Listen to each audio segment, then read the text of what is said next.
Bonjour à tous et bienvenue sur Caro Magic Books. J'espère que vous allez tous bien. Je vous réitère mes meilleurs vœux pour cette année 2023. Après tout, on est encore en janvier, on peut encore se souhaiter une bonne année.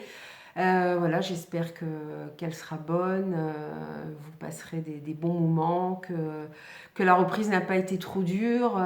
Voilà, parce que le climat dans tous les sens du terme n'est pas évident en ce moment. Voilà, on sent un petit peu d'agressivité, je trouve, dans l'air. C'est pas toujours évident. Donc j'espère que vous allez bien. Voilà, que la reprise n'a pas été trop dure et que vous démarrez l'année sur un bon pied. Voilà, donc moi je vous retrouve voilà, aujourd'hui pour vous faire un petit peu le bilan de mon année 2022. Donc c'est que la deuxième fois que je le fais puisque j'avais démarré ma chaîne, ça va faire à peu près un an. Donc en fait je m'étais dit que je dépasserais pas les comment les non, je n'ai pas dit que je dépasserais pas. Voilà, je m'étais dit bah, si j'ai pas 100 abonnés à la fin de l'année, est-ce que je continue ou pas? Bah, tout compte fait, j'étais super contente parce qu'on a même dépassé les 150 abonnés. Donc je remercie vraiment toutes les personnes qui se sont abonnées au début et au cours de l'année. Voilà, ça fait plaisir quand même de savoir qu'il y a des gens qui vous écoutent, qui vous supportent jusqu'au bout des vidéos. Voilà, donc je voulais tous vous remercier voilà, de me suivre. Voilà, ça me fait plaisir parce que c'est pas évident, hein. Il y a beaucoup de booktubeurs, booktubeuses, des gens qui font ça depuis des années, qui font ça mieux que moi, voilà, qui ont plus d'habitude, qui sont... Peut-être que ça s'adresse aussi à un public plus jeune, c'est pas toujours évident. Voilà, moi je suis plus, voilà, j'ai plus 20 ans ni 30, donc voilà, voilà, donc je me suis dit c'est peut-être un média qui s'adresse moins, même s'il y a des voilà, même s'il y a des booktubeurs voilà, plus âgés, mais voilà, ça fait plaisir de voir qu'on peut quand même se faire une petite place dans ce monde de booktube et voilà, ça me fait moi très plaisir de partager mes lectures et j'espère que vous aussi voilà, ça vous fait plaisir, ça vous plaît et voilà. Donc je sais pas, par contre, je me posais la question parce que je fais souvent un update lecture, un book haul. Je parle ciné ou série aussi. Je me demande si j'ai pas parfois essayé de mettre un petit peu des trois, c'est-à-dire à la fois mes achats, les SP reçus, et puis vous parler de mes dernières lectures, mes book hauls. Le problème, c'est que mon book haul, j'en ai partout. Parce que l'année 2022 a été l'année où j'ai repris les achats de livres et je me suis complètement lâchée. Alors, c'est énormément de livres d'occasion.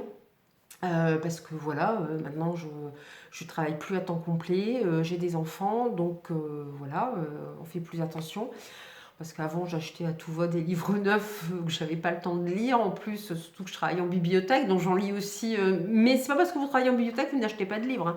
Au contraire, vous voyez plein de tentations. Vous dites ah celui-là on l'a pas, celui-là donc on achète, on achète, on achète. Et puis à force de suivre d'autres booktubeuses, bon, moi c'est surtout des femmes que je suis. Bah, ça vous donne envie de voilà d'acheter tel ou tel livre, donc bon, c'est toujours tentant. Donc voilà, donc ça fait un an pour la chaîne. Au niveau, bon, mon Facebook, ça fait, je crois que ça va faire 3 ans. Bon, il continue tranquillement son petit bonhomme de chemin. On est 1500 abonnés dessus. Instagram, je l'ai commencé, alors je ne sais plus si c'était en juillet ou en août 2021. Donc il a à peu près un an et demi, pas plus. Et je suis très contente parce que bah, j'ai découvert une autre façon de faire avec Instagram par rapport à Facebook, qui est sympa, qui est peut-être plus dans l'instantané, mais qui a quelque chose peut-être de plus vivant aussi, je trouve. Alors après, il ne faut pas non plus tomber dans le travers de, voilà, de scroller tout le temps, mais c'est voilà, et puis j'ai rencontré voilà, d'autres lecteurs, des nouveaux auteurs que je ne m'attendais pas voilà, à rencontrer, qui ont été des belles rencontres. J'ai commencé les lectures communes, je voulais faire des lectures communes, j'ai commencé les lectures communes, je suis contente. Ça m'a permis de développer des partenariats aussi. Ça m'a permis de retourner du coup à mes premières amours, c'est-à-dire le livre papier, même si je me sers encore beaucoup de ma liseuse, même si j'ai encore beaucoup de SP en liseuse. J'ai moi mes lectures perso, j'achète quasiment jamais en e-book en fait. C'est très très rare, donc je rachète des livres. J'en reçois aussi, hein, mais j'en achète surtout beaucoup, hein. Je vous ai dit, je me suis complètement lâchée. Je veux dire, je pense que Recycle Livre, Momox et Rakuten doivent m'aimer. Je pense. Même si je dois pas être leur plus grosse acheteuse, mais je pense qu'ils doivent. Voilà, je pense que bon, voilà, si je continue comme ça en 2023. Alors, je compte pas forcément m'arrêter. C'est vrai que j'aurais pas le temps de tout lire, mais voilà, ça me fait du bien aussi. Voilà, il y a des gens, leur drogue, je sais pas, c'est bon, l'alcool, la cigarette. Voilà, il y en a c'est le sport, il y en a c'est des passionnés de. Moi j'aime bien les séries télé, le cinéma, mais j'ai moins de temps à y consacrer parce que je passe plus de temps sur les lectures. Mais voilà, chacun son truc et moi voilà, je trouve du bonheur là-dedans et voilà, j'aime bien. Et je suis contente de partager avec vous aussi mes lectures, que ce soit sur Facebook, Instagram ou YouTube. Et puis cette année, ça a été aussi l'année des surprises. Une première surprise déjà, alors ça devait être en juillet ou en août, où j'ai reçu un mail me disant que j'étais choisie pour être jurée du prix du meilleur polar aux éditions Point. Donc ça fait vraiment plaisir. Donc là, on a reçu notre dernier livre, qui est le 10e, et on doit rendre notre copie très bientôt pour dire lequel on a préféré et pourquoi. Alors pour l'instant, là, j'ai commencé la lecture du 10e, que j'aime beaucoup. Et il y en a 3 pour lesquels mon cœur balance. Et je vous assure que je suis embêtée parce que je me dis... Et il y en a un, quand je l'ai lu, j'ai trouvé des longueurs. Mais la fin m'a époustouflée. Et maintenant, je me dis, ouais, je le mets pas dans mes 3. Et là, le 4e, pour l'instant, me botte beaucoup aussi. Donc je me dis, bon. Mais je vous referai un point voilà, sur ce que j'ai lu pour ce prix du meilleur polar. Ça a été aussi fin 2022, à la rentrée, la grosse surprise. J'avais postulé, mais je me suis dit, mon Instagram, il est récent. Moi, je voulais me replonger dans l'imaginaire, relire de l'imaginaire, me replonger dans la SFFF, notamment young adulte, mais aussi adulte, redécouvrir des maisons d'édition comme Actu SF, Nemos, voilà, des maisons vraiment dédiées. La SF, c'est pas toujours facile parce que moi je suis pas une scientifique pour dessous et je suis obligée de m'accrocher quand c'est un peu scientifique, mais en même temps c'est tellement intéressant. Et voilà, en début d'année, j'ai eu quelques lectures SFFF, pour lesquelles j'ai eu des coups de cœur d'ailleurs. Et, voilà, à la rentrée, j'ai su que j'étais choisie comme jurée du PLIB, c'est-à-dire le prix littéraire de l'imaginaire de la Booksphère. Ça fait des années que j'en entends parler de ce fameux PLIB. Évidemment, je n'avais jamais postulé. Je me dis, j'ai postulé. J'y croyais pas parce que si vous regardez mon feed sur Instagram, vous allez plus voir de vos romans policiers que de thrillers, etc., que même s'il y avait un peu déjà d'imaginaire, même si c'est aussi quelque chose que j'aime beaucoup. Et voilà, et je suis contente parce que j'avais déjà recommencé à lire des livres SFFF et en plus j'ai été choisie voilà, pour ce prix, donc je remercie encore les organisateurs. Alors, celle que j'ai organisatrice, je ne sais pas s'il y a encore un homme dans l'équipe, mais bon, en tout cas, celles que je vois, ce sont des femmes. Donc, je les remercie vraiment grandement de m'avoir donné cette chance parce que c'est super intéressant. On démarre plein de lectures communes. J'ai déjà eu des coups de cœur. En fait, sur tous ceux qui ont été choisis, parce qu'on doit faire des présélections, il n'y en avait qu'un seul que j'avais lu. Et j'avais eu un coup de cœur. Et j'en ai lu d'autres entre-temps. Et il y en a au moins deux où j'ai eu des coups de cœur aussi. Et il y a des suites en plus. C'est assez... C'est ça le problème, c'est que du coup, je redémarre de nouvelles sagas, alors que j'ai plein de sagas en cours que je n'ai pas fini, que je traîne depuis des années. Voilà, et puis c'est vrai que l'année dernière, alors il y a 2 ans, je ne sais plus combien, j'avais dépassé la centaine de livres lus. Cette année, je suis à 143, avec 11 bandes dessinées, mangas, graphiques. Alors, je ne vais pas vous faire des stats, hein. J'ai vu que beaucoup de monde faisait des stats cette année, mais moi, les stats, c'est pas mon truc. Je ne suis pas mathématicienne pour dessous non plus, donc c'est pas trop mon truc. Et, voilà quoi. Bon, c'est pour vous dire un peu. Donc voilà, il y a 11, j'ai eu donc voilà, des suites de mangas, des séries que j'ai découvertes grâce à la masse critique Babelio aussi. J'ai 2 manuscrits aussi que j'ai lus pour les éditions Scrinéo. Donc je ne peux pas vous dire ce que c'est, hein, faut que ça reste discret. D'ailleurs, merci aussi à Screenio de m'avoir fait confiance pour me confier les manuscrits parce que bah, c'est pareil, ça s'est fait cet été. En fait, ça a été, en fait, l'été, la rentrée a été la période des grandes nouvelles, quoi. Ça a vraiment, je suis super contente parce que mon Instagram il est récent et voilà, et il y a tout ça et ça fait plaisir, ça fait plaisir. Et, euh, et donc voilà, donc du coup, bah, cette année, je suis à 143 livres. L'année dernière, j'étais même pas à 100. L'année dernière, j'avais attrapé, là, j'en pouvais plus. J'en pouvais plus. Le truc, c'est que je m'étais inscrite sur Simplement Pro, qui est un site où vous pouvez demander des livres. Alors, généralement, c'est en e-book. Il y en a quelques-uns en papier, mais très peu. Mais le truc, c'est que au début, j'ai fait des demandes pour tel livre qui m'intéressait.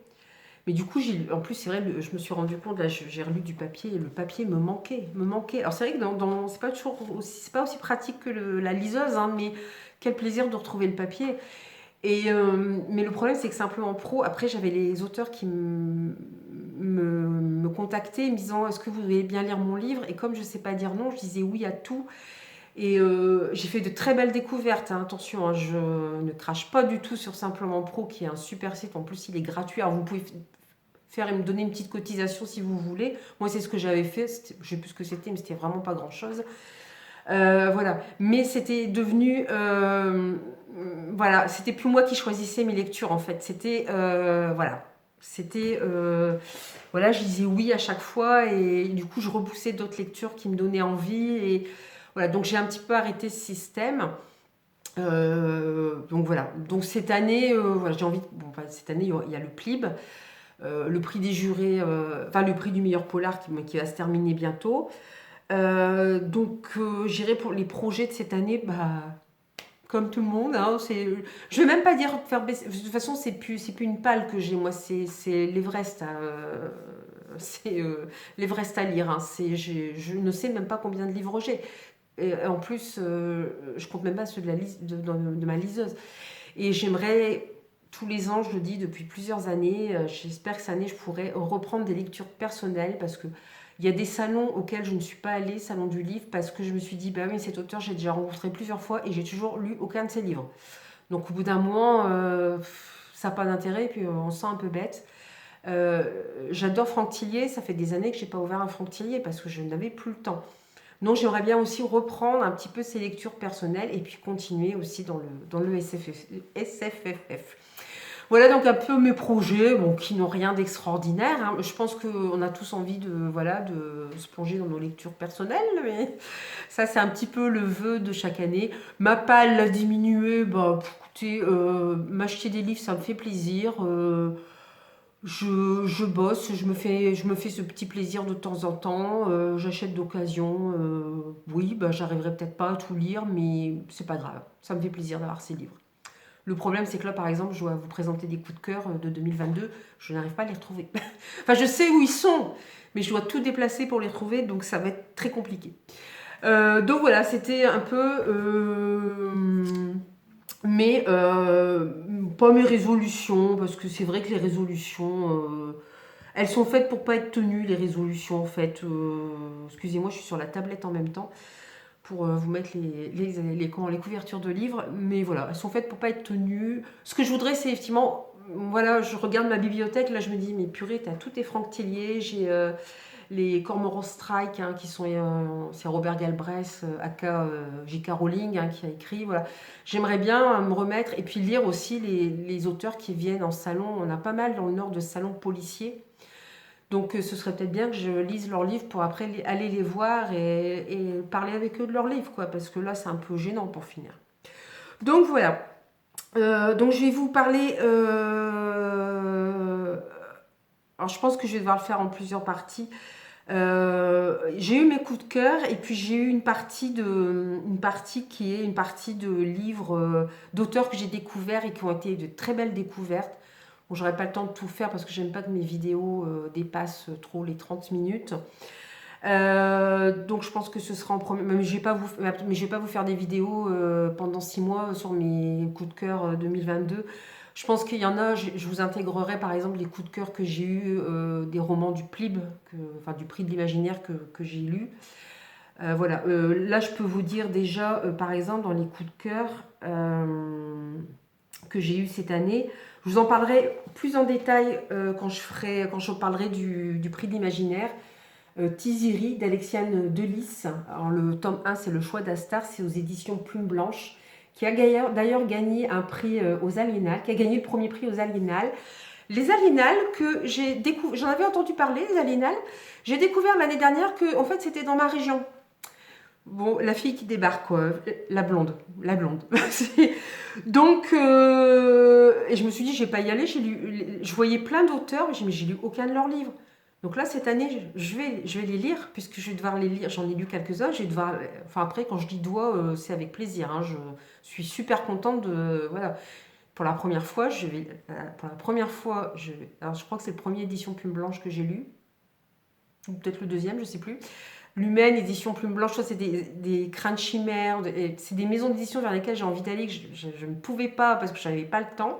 Donc là, je vais aller vers ces maisons d'édition, j'ai déjà commencé. J'ai lu mon premier Schwab, Victoria Schwab. Voilà, je suis allée vers la SFFF Young Adult et j'en ai vraiment eu de très bonnes surprises. Et voilà, et j'avais lu aucun auteur, je ne sais pas appel que j'avais aux Aliénales. Donc cette année, je vous dirais que j'ai commencé à me faire déjà une petite cagnotte pour pouvoir aller aux Aliénales. Bon, j'espère que ça va pas tomber en même temps qu'un autre truc parce que ça dure qu'une journée, c'est le samedi et souvent le samedi c'est compliqué les salons du livre. Moi c'est plus pratique quand c'est le dimanche, mais bon. Donc j'espère, parce qu'il y avait vraiment du beau monde, et donc cette année normalement je vais lire enfin non c'est pas normal, je vais lire mon premier Aurélie Wallenstein, je vais lire mon premier Ariel Holz, qui sont des auteurs connus dans la SFFF, Young Adult entre autres, mais pas que Young Adult. Donc je suis super contente et j'espère que cette année ils vont revenir aux Aliénales. Voilà, donc c'est un peu mon projet aussi, c'est d'aller aux Aliénales cette année. Donc il y a eu donc dans le PLIB, il y a eu Tiziri, donc je vous en parlerai plus en détail une autre fois. Il y a eu, alors, j'essaie de vous retrouver les couvertures, si la tablette veut bien, veut bien. Alors, il y a eu, alors celui-là, c'est le seul que j'avais lu avant de savoir que j'étais jurée du PLIB. Je vous en ai déjà parlé, c'est Mémoire de la forêt, tome 1. C'est Les souvenirs de Ferdinand Top. C'est chez l'École des loisirs, collection 9. J'essaie de ne pas vous mettre trop de reflets. C'est un roman jeunesse, mais magnifique. Mais je vous en reparlerai parce qu'il est dans le PLIB. Mais je vous en ai déjà parlé puisque je l'avais déjà lu avant d'être jurée du PLIB. Il y a le tome 2 qui sort cette année aussi. J'ai hâte. C'est magnifique. J'ai eu un coup de cœur aussi dans les livres du PLIB pour le tome 1. Le tome 2 est sorti aussi dans ma wishlist. Sorcier. Alors c'est de Maxime Fontaine et Romain Watson. Alors, je crois qu'ils sont frères en plus, les deux auteurs, même s'ils ne portent pas le même nom. Et le tome 1, c'est Les sources de l'ombre, c'est chez Gulfstream Éditeur. Et j'ai vraiment eu un gros coup de cœur pour ce tome 1. Donc, je pense que je vais... Mais du coup, je pense que je vais acheter en version papier les tomes 1 et 2, parce qu'en plus, il y a des cartes dedans. Alors, je crois que c'est des cartes de tarot, enfin, il y a des cartes avec les personnages. Et je les ai vus en librairie, je n'ai pas encore acheté. J'ai vu le tome 2 en librairie, ils sont magnifiques. Donc, je crois que, voilà. Bon, tout ça, je vous en parlerai, je vous en reparlerai, parce que sinon, ça va être compliqué. Alors ensuite, mon premier coup de cœur de l'année, ça a été L'Empire d'écume.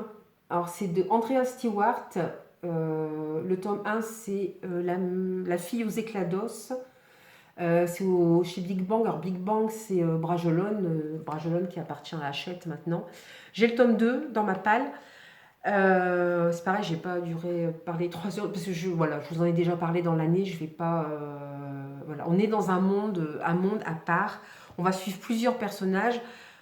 On va comprendre leurs liens à la fin et c'est pareil, il y a plusieurs livres comme ça. Il y a des twists à la fin, mais vraiment auxquels je ne m'attendais pas, qui ont été des surprises. Enfin, bravo aux autrices parce que franchement, j'ai été bluffée. Je ne m'y attendais pas du tout. Je veux dire, ça fait des années que je lis, donc vous voyez les choses arriver. Là, je ne les ai pas vues arriver du tout. Celui-là en fait partie, c'est vraiment... La fille aux éclats d'os, c'est parce qu'il pratique là-bas ce qu'on appelle la magie des os, enfin des os. Hein. qui est une magie, voilà, c'est fait sur le peuple, tant qu'à faire. Ça peut être mortel pour le peuple. Alors, je ne vais pas trop vous en dire, mais voilà, c'est dangereux. Et on va suivre plusieurs personnages. On va suivre la fille de l'empereur, un jeune homme qui recherche sa femme qui a été enlevée, enfin la femme qu'il aime qui a été enlevée. Deux jeunes femmes qui sont amoureuses, mais l'une est fille du gouverneur et l'autre vient du peuple et elle essaie de lui faire comprendre que le peuple, il n'en peut plus de son père qui lui passe son temps à faire la fête des orgies et qui saigne à blanc son peuple. Et on va suivre une femme qui, en fait, elle passe son temps à ramasser des noix de coco. Alors dit comme ça fait bête, hein, je sais bien. Mais en fait, elle tombe de l'arbre et là, elle prend conscience qu'elle a été comme lobotomisée, c'est-à-dire qu'elle ne se souvient pas de son nom, de son passé, de comment elle est arrivée sur cette île, pourquoi elle s'embête à aller cueillir des noix de coco, et elle se rend compte que tous les gens avec elle sont pareils. Sauf qu'il y en a quelques-uns aussi qui recommencent à prendre conscience. Et petit à petit, son passé va revenir. Et donc voilà. Donc il y a deux personnages qui vont se rencontrer parmi tous ces personnages-là. Et le dernier personnage, on va comprendre son lien aussi avec un autre personnage. Donc le tome 2 est dans ma palle. But de l'année, le lire, parce que je crois que le tome 3 doit sortir aussi. Pour rester, je vais rester dans l'Heroic Fantasy, ce sera plus simple. Gros coup de cœur aussi pour un roman. Alors, c'est Young Adult. Moi, je veux bien. Je trouve que c'est assez violent. Je le conseillerais peut-être pas avant. Vous allez voir, je n'ai pas retrouvé la couverture. Je le conseillerais peut-être pas avant 18 ans parce que c'est quand même assez violent. Alors, j'ai ma tablette qui me joue des tours. Ça, c'est la plaie. Et surtout que j'ai vraiment pas d'image. Je voudrais quand même vous montrer les couvertures. En plus, ils ont de superbes couvertures. Mais alors là, j'ai ça qui s'est mis dessus. Ah, c'est casse-pied. C'est casse-pied. C'est casse-pied, je peux même pas fermer.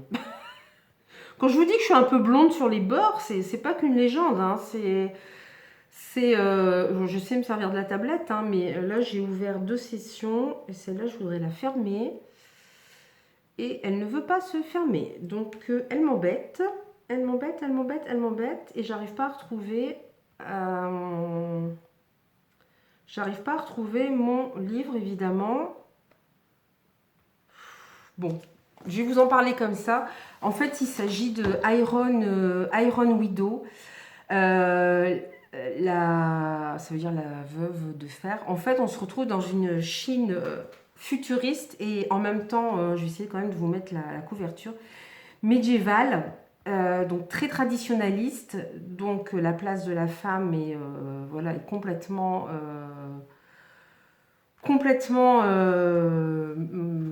voilà, elles sont là pour servir les hommes et rien de plus.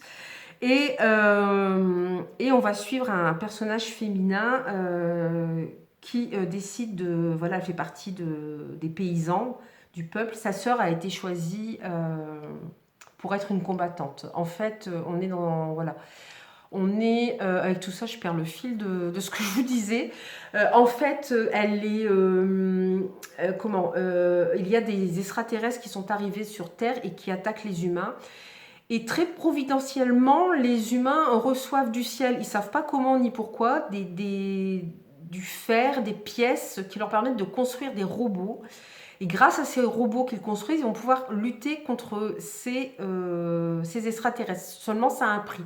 Il faut qu'il soit 2 dans le robot, un homme et une femme.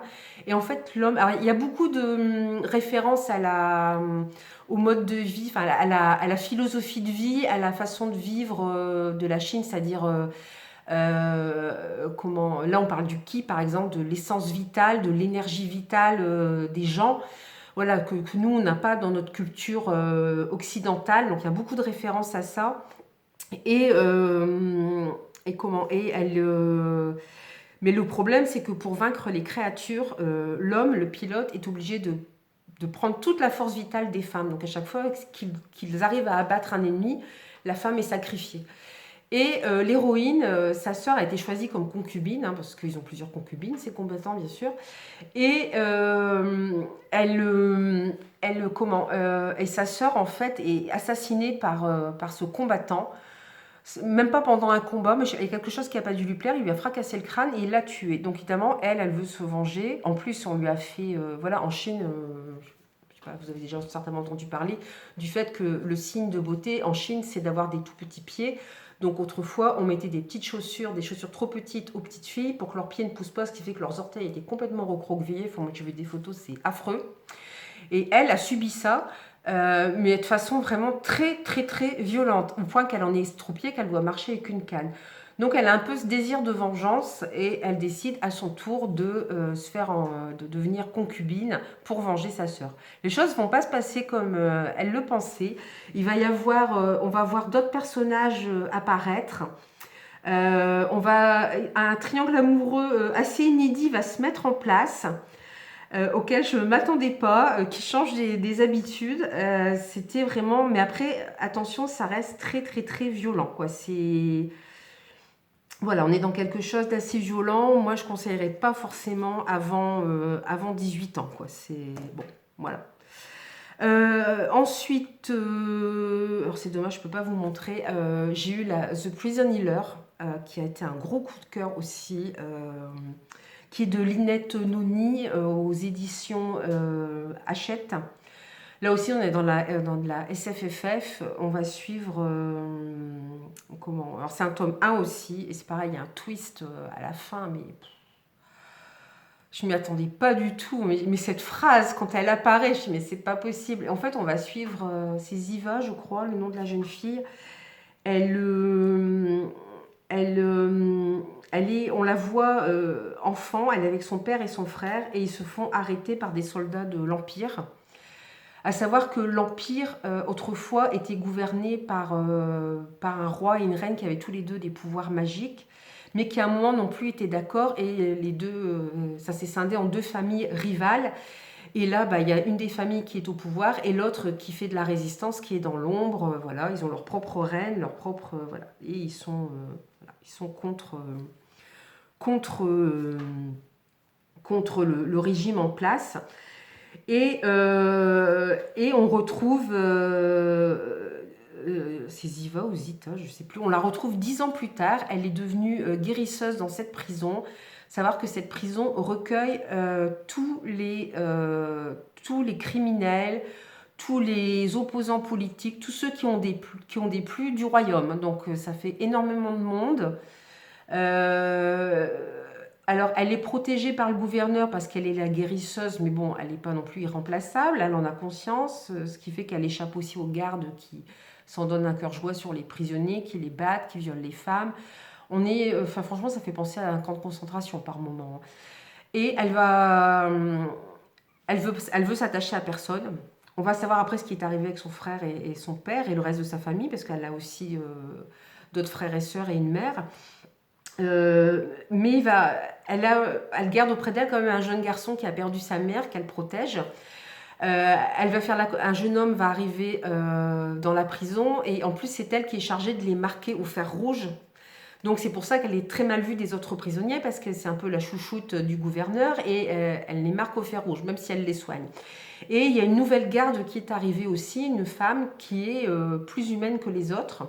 Donc malgré elle, elle va s'attacher. Et régulièrement, elle reçoit des messages de sa famille lui disant « Nous allons venir te libérer ». Donc elle espère, hein, ça fait quand même 10 ans qu'elle est là. Et puis un jour arrive dans la prison la reine de la résistance, une reine qui est aveugle, qui est à moitié dans le coma, mais qui est jugée, qui va devoir passer les épreuves des 4 éléments, de l'eau, de l'air, de la terre et du feu, qui n'est pas en état de les passer. Et notre héroïne reçoit un message de sa famille disant il faut que tu gardes la reine en vie, nous arrivons. Donc elle va passer à sa place les épreuves. Donc il y a un peu de magie, il y a des sentiments qui se développent, il y a cette atmosphère dans cette prison particulière, mais en même temps il y a des touches d'espoir, et puis il y a le final qui est... je ne m'attendais pas du tout à ça, et du coup on comprend beaucoup d'autres choses, mais franchement on ne le voit pas venir, et c'était vraiment, vraiment génial, quoi. Je suis navrée de ne pas vous montrer les couvertures, mais j'ai mon truc là qui déconne, ça m'énerve. Pareil, alors pour rester dans l'héroïque fantasy, j'ai lu aussi la malédiction des joyaux de Laurent Delépine. Alors là, c'est un auto-édité. C'est le tome 3, La chanceuse. Ensuite, en fait, on suit une jeune fille d'Eran qui a deux particularités. La première, c'est qu'elle est vraiment très très belle. La deuxième, c'est qu'elle a été enlevée par une créature qui lui a implanté des joyaux dans le corps, ce qui la rend encore plus attrayante et encore plus belle. Et en plus, ces joyaux la protègent de toute agression. Donc on va suivre son parcours, mais alors ça commence en fait, dès le premier tome, ça commence à rebours. C'est-à-dire qu'on la découvre déjà une femme d'une certaine maturité avec son fils. Tout le monde l'a pensée morte, donc elle est connue. Et on va remonter petit à petit ce qui lui est arrivé, comment elle est devenue, comment elle a été enlevée, comment elle a eu ses joyaux, comment elle a rencontré les équivalents, je dirais, des elfes, parce que l'auteur crée aussi un monde, et un monde très particulier, parce qu'il y a des créatures qui vivaient là avant, et ensuite il y a des extraterrestres qui sont arrivés sur cette planète, et qui ont créé de nouvelles créatures, dont les êtres humains. Sauf que par moment, l'auteur distille des petits trucs, et on se dit, mais je dois le comprendre comment ça. C'est un petit peu, c'est très très très intriguant. Et puis, il y a parmi ces peuples, il y a à peu près l'équivalent des elfes, on va dire, dont Deran est très proche. Voilà, on va suivre son histoire, l'histoire d'une des elfes aussi, parce qu'elle a aussi une vengeance à accomplir, comme Deran. Et là, dans ce troisième tome, en fait, on voit Deran qui est devenue... qui a été choisie pour être peut-être la concubine d'un sultan. Elle est ce qu'on appelle une chanceuse, c'est-à-dire une élève aspirante concubine. Alors évidemment, c'est des intrigues de harem, parce que les femmes entre elles ne se font pas de cadeaux. Puis les concubines en place ont peur de voir leur place, de se faire dégager et qu'il y ait quelqu'un d'autre qui prenne la place. Et franchement, voilà. Et Deran, elle était assez naïve, et là, elle prend de la maturité. Le désir de vengeance inné. Enfin voilà, elle prend son destin en main. Et vraiment, c'était super. Et là, pour l'instant, il y a 3 volumes, il y en aura encore d'autres. Et franchement, je vous conseille, si vous devez acheter un auto-édité cette année, achetez celui-là, La malédiction des joyaux. C'est vraiment génial. Voilà, donc je vais m'arrêter là pour aujourd'hui. Bon, évidemment, j'ai pas eu le temps de vous parler de tout, mais c'est pas grave, on en parlera petit à petit. N'hésitez pas, comme d'habitude, à mettre un petit like, un petit commentaire, un petit bonhomme de neige si vous savez pas quoi mettre comme commentaire. Voilà, ça fait toujours plaisir, et puis bon, voilà, ça permet de soutenir la chaîne aussi. Et puis, il me reste plus qu'à vous souhaiter de belles aventures livresques, et à vous dire à très bientôt. Bye bye!